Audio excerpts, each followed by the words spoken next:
Alhamdulillahirabbil alamin. Hari ini kita dapat kunjungan dari BPTD, dari ASDP dan dari Damri.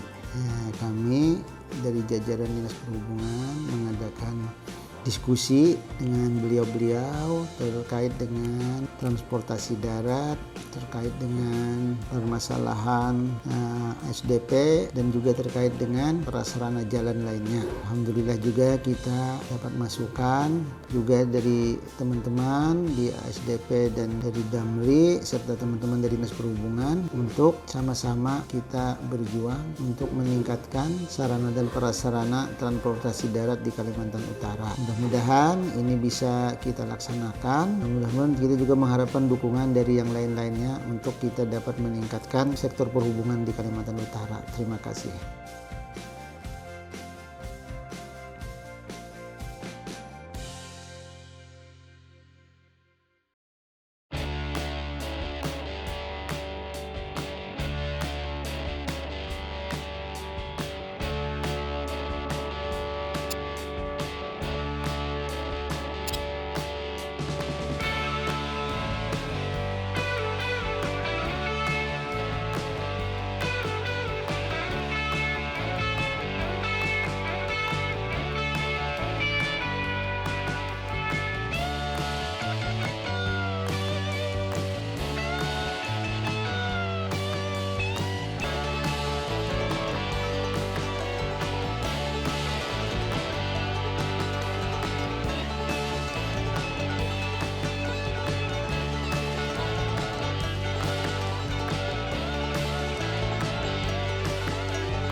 Tentunya kalau kita penyelenggaraan transportasi ya, khususnya transportasi darat itu tetap mengedepankan faktor keselamatan, konektivitas dan pelayanan. Jadi kalau kita melihat di Tanah Tidung ini kan memang faktor konektivitas dan faktor keselamatan kan harus ditingkatkan ya, apalagi Tanah Tidung merupakan kabupaten baru berdiri, baru pemekaran.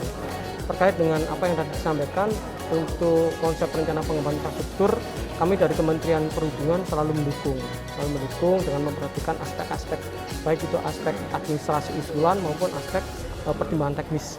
Mengingat di dalam Peraturan Menteri Nomor 112 tentang Perencanaan Pembangunan di lingkungan Kementerian Perhubungan, aspek-aspek itu yang harus menjadi salah satu kriteria untuk pengembangan suatu wilayah. Dari segi anggaran kan memang ini kita masih penjajakan ya, apakah yang diusulkan oleh pemerintah Kabupaten Tanah Tidung ini memang go atau no go.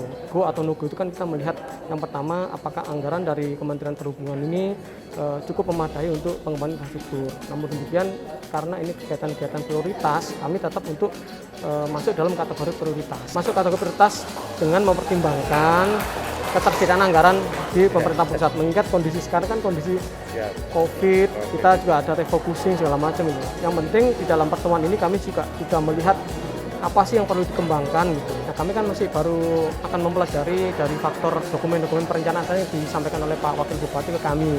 Jadi setelah itu kami koordinasi dan kami laporkan ke Direktur Teknis yang ada di Jakarta. Sehingga nanti terkait dengan kelayakan, terkait dengan persetujuan pengesahan nanti akan ada di Direktur Teknis. Ini perjalanannya masih panjang. Ini kita baru mengawali karena kita melihat fenomena di lapangan yang cukup demand. Kita melihat demand ya, demand itu ya penumpang, baik penumpang orang maupun penumpang barang. Ini yang cukup ada potensi untuk dikembangkan di wilayah ini gitu.